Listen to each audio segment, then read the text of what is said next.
Night had fallen over the small human colony built on the edge of the alien forest. The air was cool and mist rolled across the silver grass. Ethan closed the door of his cabin and sighed. For the 5th morning in a row, his food storage had been raided. Bread, fruit, and even some dried meat had gone missing. No one else had this problem, only him. He checked the locks twice, but something always found a way in. At first he thought it was one of the wild creatures that roam the forest, small, fast, and hungry. But the strange thing was the thief was careful. No mess, no claw marks on the walls, no broken containers. Only footprints, light and small. Too small for any beast he knew. The next morning he went to the market and mentioned it to his friend Marcus, one of the local guards. Marcus laughed. "Maybe a ghost likes your cooking," he said. But when Ethan described the small footprints, Marcus frowned. "You're near the alien ruins," he said. "Maybe it's one of them." The aliens were not seen much anymore. After the war, most were sent to camps far from the colony. But some survivors hid in the deep woods. The thought made Ethan uneasy. He didn't hate them, but he knew others did. That night, Ethan decided to stay awake. He set up a small lantern near his food shed and waited inside with a light rifle. Not to shoot, but to scare off whatever came.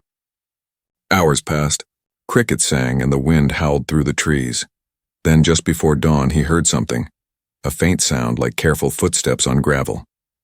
He held his breath and peeked through the small window. A shadow moved near the door. A small hand reached for the lock. Ethan stepped out slowly, keeping his movements quiet. The figure froze. When the lantern's light hit the intruder's face, Ethan's eyes widened. It wasn't a beast. It was a girl, young, maybe 17. Her skin glowed faintly blue under the light. Her eyes were large and bright like polished silver. She was clearly alien. She gasped when she saw him and turned to run. Ethan called out, "Wait! I won't hurt you." But she darted into the trees, vanishing like smoke. He stood there stunned. She had been carrying something. He caught a glimpse of a small bag slung over her shoulder. And when she ran, something fell from it. He picked it up. It was a piece of torn cloth marked with strange alien symbols, and it smelled faintly of medicine. The next morning, Ethan walked to the forest edge and found small footprints leading away from his shed. He followed them a short distance but stopped when the trail grew too wild. He didn't want to scare her more. That night, he left some bread and fruit near the same spot. Then he stayed hidden behind a tree. After a long wait, the girl returned. She looked around carefully before taking the food. She moved with quiet grace, but her hands shook slightly. When she turned, Ethan saw her face clearly. Her eyes were filled with fear, but also sadness. He didn't move. He let her go. The next few nights, the same thing happened. She came quietly, always taking only a small amount. Never more than she needed.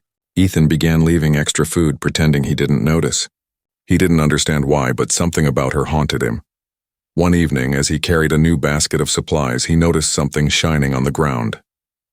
It was a small vial of medicine, half empty, with alien writing on it. His heart sank. She wasn't stealing for herself. He followed the trail again, deeper this time. Through trees and mist, he reached a small cave hidden under a hill.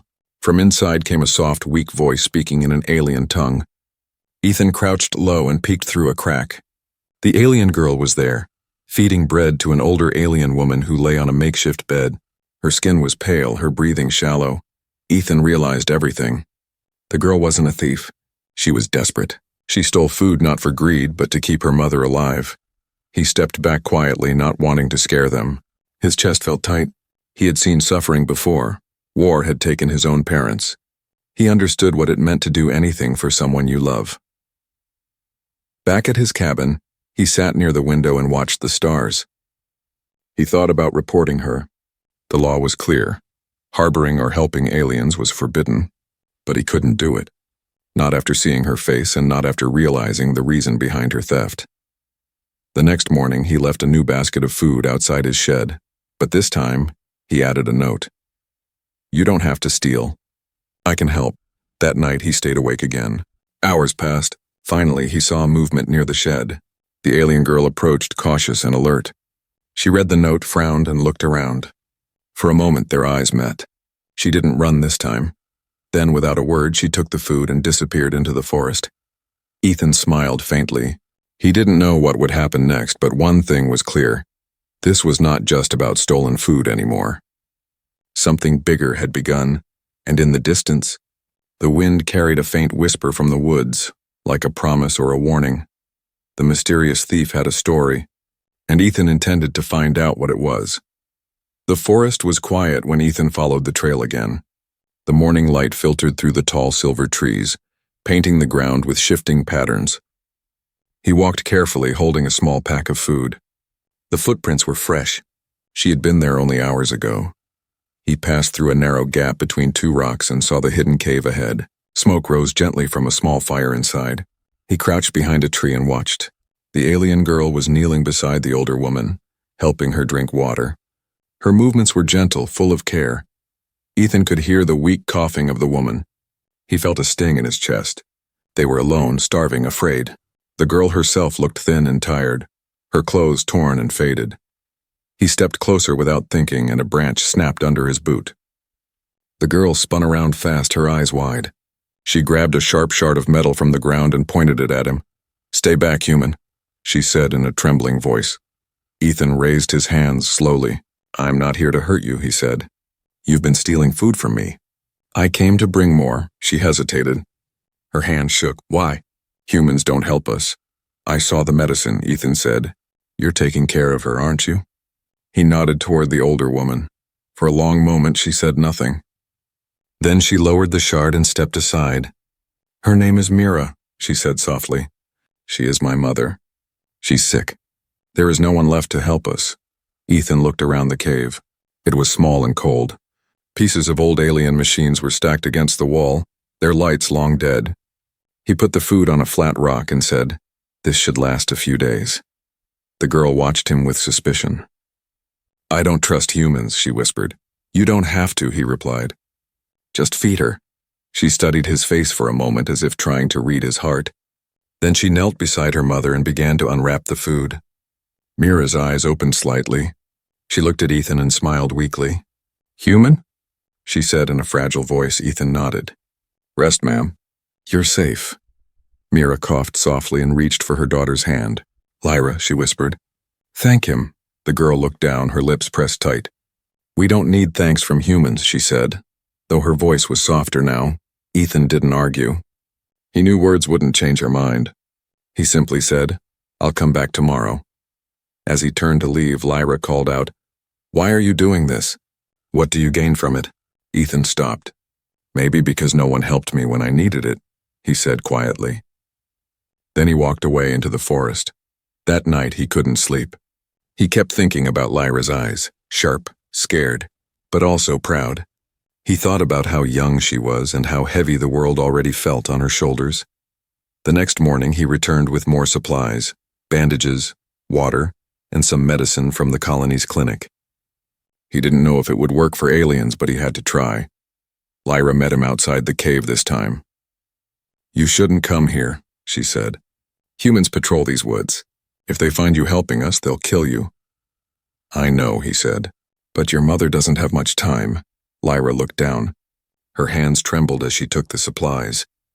"You're strange," she said. "Other humans would turn us in." "Maybe I'm tired of hate," Ethan said. "War took enough already." They worked together to clean the shelter. Ethan repaired the broken metal sheet over the entrance to keep the rain out. Lyra stayed quiet, but she didn't stop him. As the sun began to set, Mira's breathing grew shallow again. Lyra knelt beside her, whispering softly in her alien tongue. Ethan stood at the entrance, feeling helpless. When he finally left, Lyra followed him a few steps. "If anyone asks," she said, "you never saw us." He nodded. "I won't tell anyone." She hesitated, then added, "My mother says your kind once destroyed our sky. She doesn't understand why you'd help."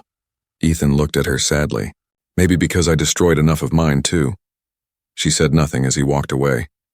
But when he looked back once, he saw her watching him through the trees, her silver eyes reflecting the dying light. That night, far away in the colony, soldiers gathered around a new command notice. The patrol leader read it aloud. "Any alien fugitives found in the northern woods are to be captured or eliminated on sight." Ethan didn't know it yet, but trouble was already coming their way. The morning air was heavy with tension in the colony. Ethan heard the soldiers before he saw them. Their boots hit the ground in rhythm, and the sound of engines echoed through the streets. Word spread fast. There was a new order from command. Any alien survivors found near the colony were to be captured or shot. No exceptions.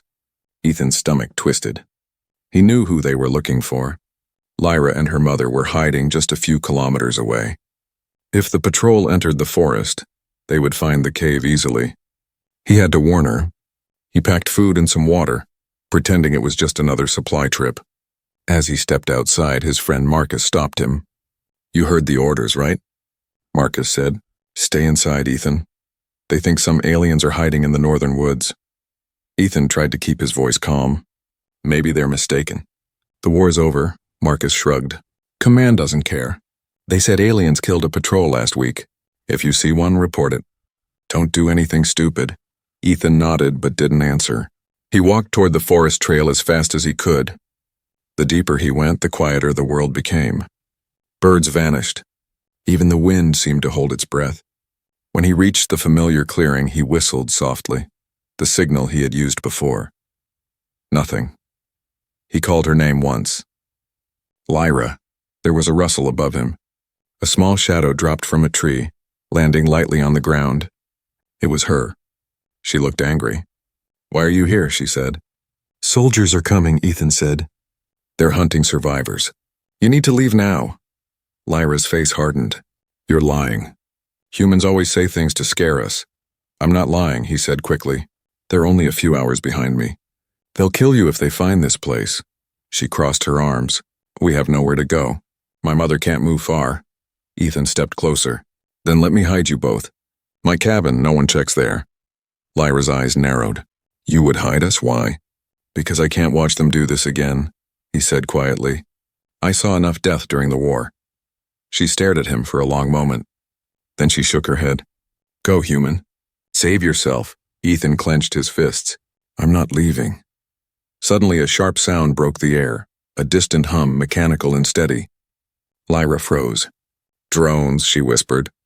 They both ducked as a patrol drone passed overhead, scanning the trees with red light. Ethan pulled her under a fallen trunk. They stayed silent as the red beam swept over the area, then moved on. When the sound faded, Lyra exhaled. "They're close." "I told you," Ethan said. "We have to move." Lyra ran back to the cave to wake her mother. Mira was weak, barely conscious. Ethan helped lift her gently. Lyra guided them through the forest, taking hidden paths known only to her people. The light grew dim as evening came, and behind them, they could still hear the distant buzz of drones and the faint bark of soldiers. They reached a ridge that overlooked the colony lights. Mira was too weak to go further. Ethan set her down near a rock and looked around for cover. "We can rest here for a bit," he said. Lyra was breathing hard. "You risked everything coming here," she said. "If they catch you, you'll die." Ethan wiped sweat from his forehead. "Better me than you." For the first time, her voice softened. "You're not like the others."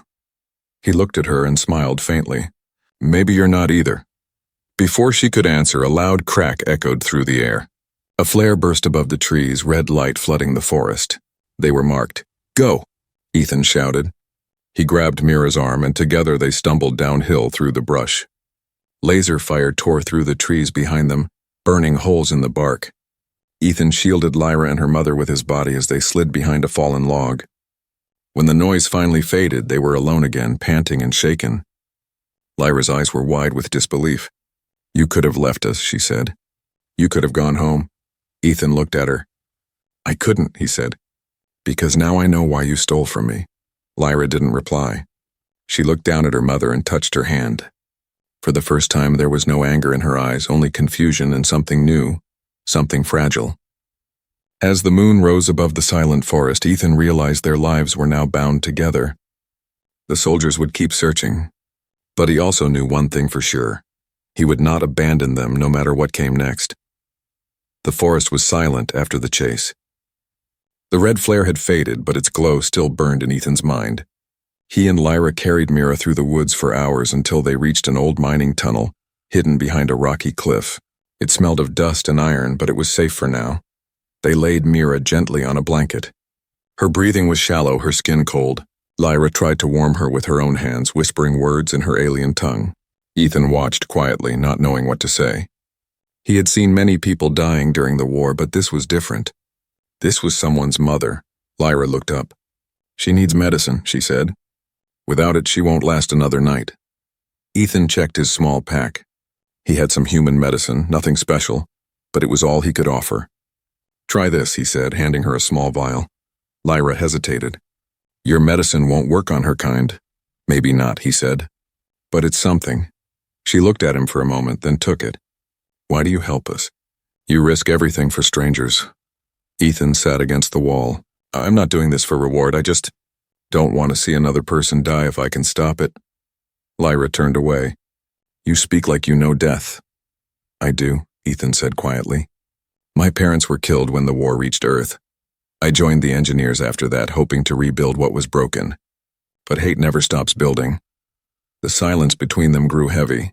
The flickering light from Ethan's lantern cast shadows on the walls. Lyra looked at her mother again, her eyes wet. "Humans destroyed our home," she said. "But you don't talk like the ones who came with guns." Ethan gave a tired smile. "Not all humans carry weapons. Some just carry guilt." Lyra didn't reply. She covered her mother with a torn sheet and sat beside her, eyes fixed on the dim light. Hours passed. Ethan dozed off for a while, but a soft sound woke him, the crunch of footsteps outside the tunnel. His heart raced. He motioned to Lyra to stay quiet. The steps grew closer, then stopped. He reached for his tool knife and moved toward the entrance. A shadow appeared, but it wasn't a soldier. It was a drone, small and round, floating just above the ground. Ethan grabbed a stone and threw it with all his strength. The stone hit the drone's lens, cracking it. The machine sparked, buzzed, and fell to the ground. Smoke rose from its broken shell. Lyra looked shocked. "You destroyed your own kind's machine." "If it saw us, it would have sent a signal," he said. "Now they won't find this place." She stared at him for a long time. Then slowly she said, "You're different, human.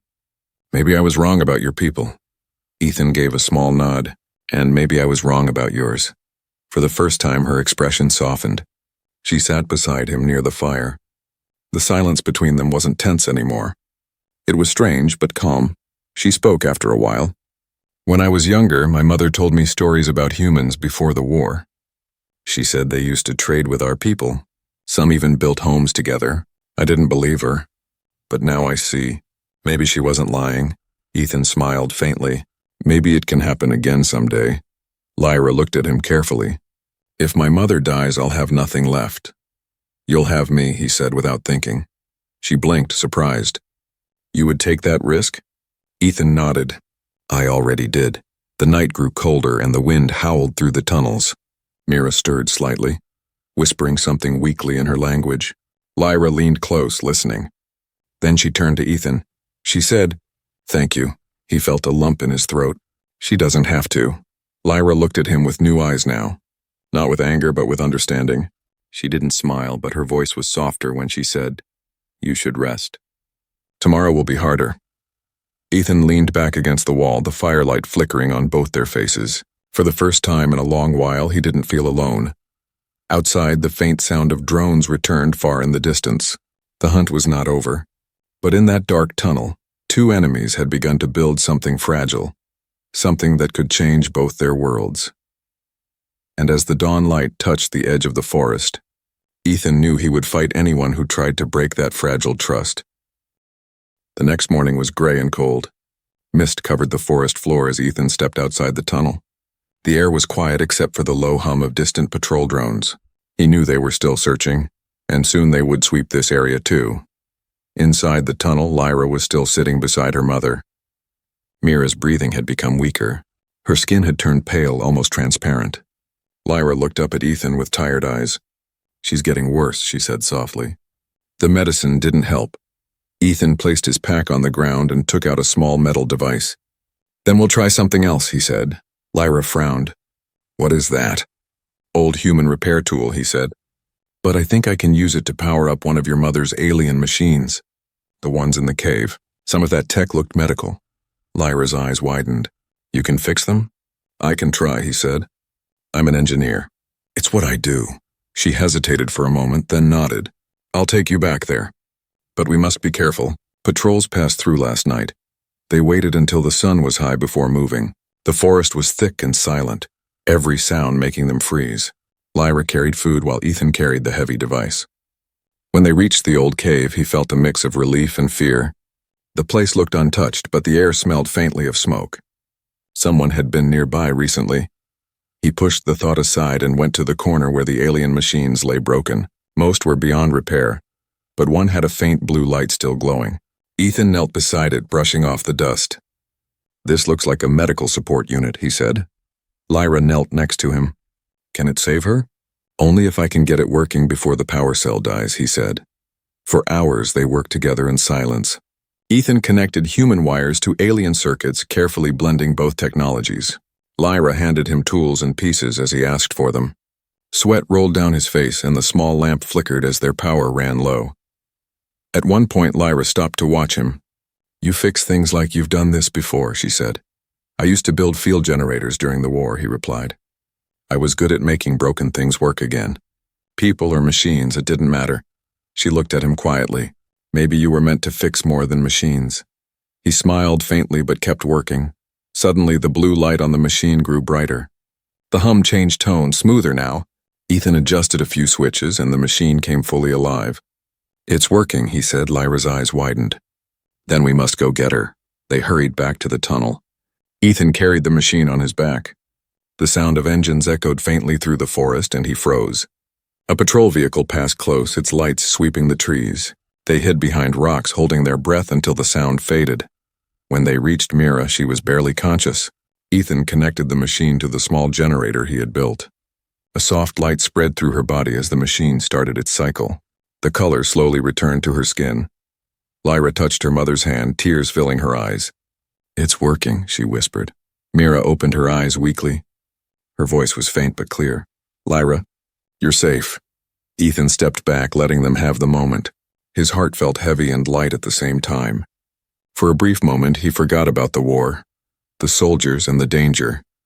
But the peace didn't last. A small crackling sound came from outside, the sound of a scanner drone. Ethan's heart stopped. He grabbed the rifle from his pack and ran to the entrance. A small red light hovered in the trees. It had found them. He aimed quickly and fired. The shot hit and the drone crashed, smoking. But it was too late. The signal had already been sent. Lyra looked at him in fear. "They'll come now." Ethan took a deep breath. "Then we'll be ready." He covered the machine with a blanket and pushed debris over it. "They won't find this easily. You take your mother and hide deeper inside. I'll handle the rest." Lyra shook her head. "You'll die." "Maybe," he said. "But you won't." The sound of engines grew louder. Ethan looked back once and saw Lyra's face in the dim light. Her eyes were full of something new, trust. He whispered, "You said I was strange." "Maybe so. But I couldn't let you suffer alone." Then he stepped outside into the open air, ready to face whatever came. In that moment, Lyra realized the truth. The man she had once called her enemy had become her only hope. The night fell heavy over the forest. The sound of engines faded, replaced by the slow whisper of wind moving through the trees. Ethan stood at the entrance of the tunnel, his pulse steady but his mind alert.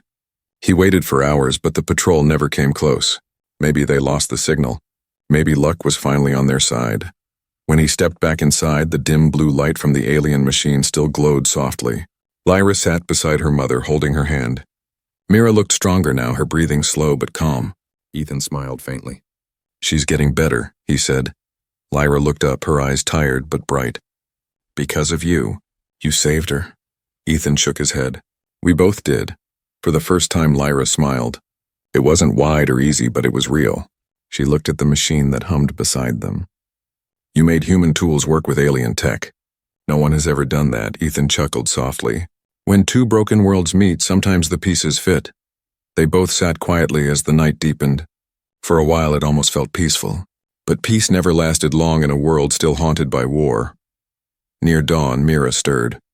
Her voice was weak, barely a whisper. "Lyra." Lyra leaned close.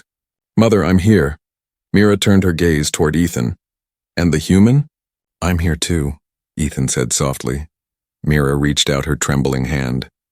Ethan hesitated, then took it gently. Her skin felt cold. She looked into his eyes. You risked your life for us, she said. Why? Ethan struggled for words. Because no one should die alone, he said.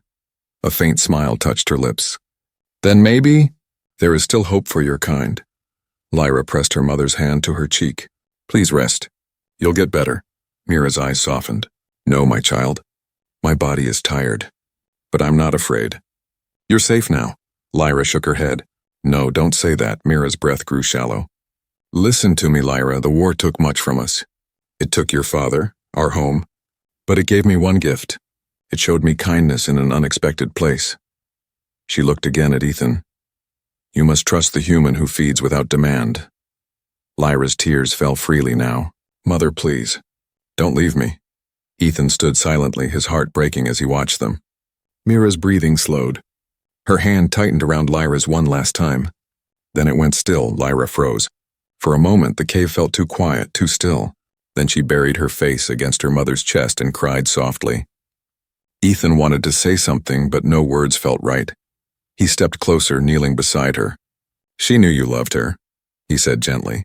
She left knowing you were safe. Lyra didn't answer.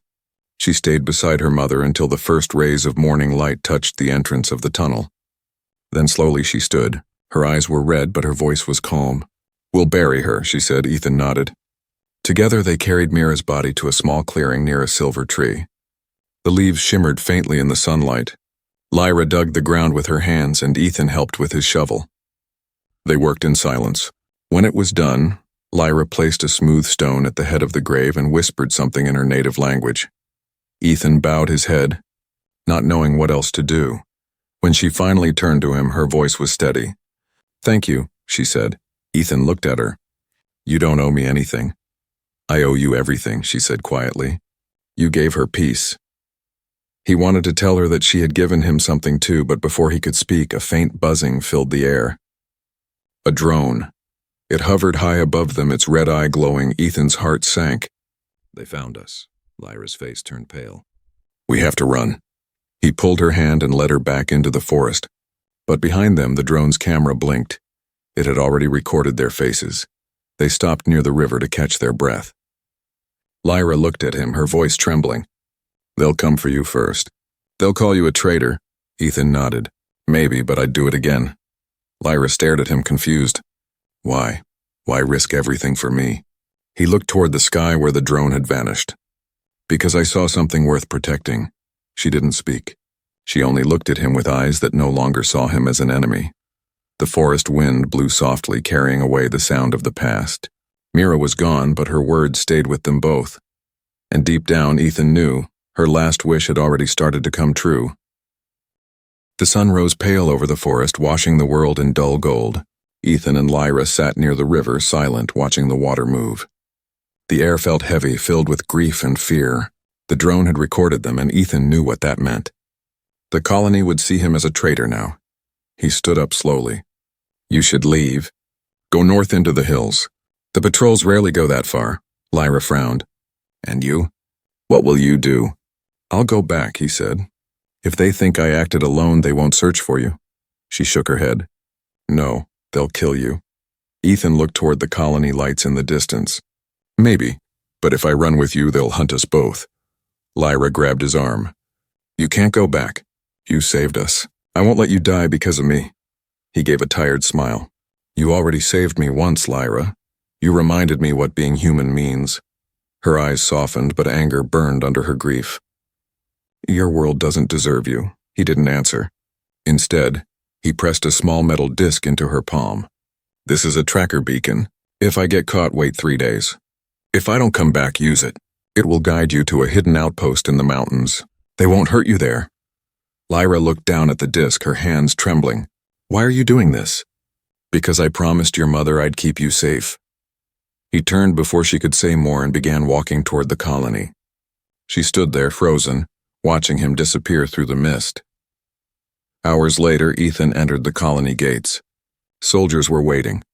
Marcus stood among them, his expression dark. Ethan, he said quietly, you've been reported for helping aliens. Is it true? Ethan didn't answer. The soldiers surrounded him, their rifles ready. Marcus stepped closer. You can still deny it. Tell them it was forced. Say they threatened you. Ethan met his friend's eyes. No, I helped them because it was right. Marcus's jaw tightened. Then I can't protect you. They dragged Ethan to the outpost prison. He was thrown into a cell, the metal door clanging shut behind him. Hours passed. The commander came asking questions. Ethan stayed silent. They showed him the drone footage, his face, Lyra's face, the cave. Proof enough, the commander said. Helping the enemy is treason. You'll be executed tomorrow. Ethan stared at the ground. You call her the enemy, he said quietly. But she only wanted to save her mother. The commander frowned. The war ended years ago, but mercy ends with it. That night, Ethan sat alone, staring through the small window at the stars. He wondered if Lyra was still out there, safe and hidden. He hoped so. At dawn, explosions shook the ground. The guards ran shouting through the halls. Ethan pressed against the bars and saw smoke rising outside. The colony was under attack. Moments later, the door to his cell burst open. A figure stepped inside wearing a cloak of black and silver. When the hood fell, he saw her, Lyra. You came back, he said in disbelief. I couldn't leave you, she said. The raiders attacked. I used the chaos to find you. He stared at her, stunned. You risked everything, she smiled faintly. You taught me that's what kindness costs.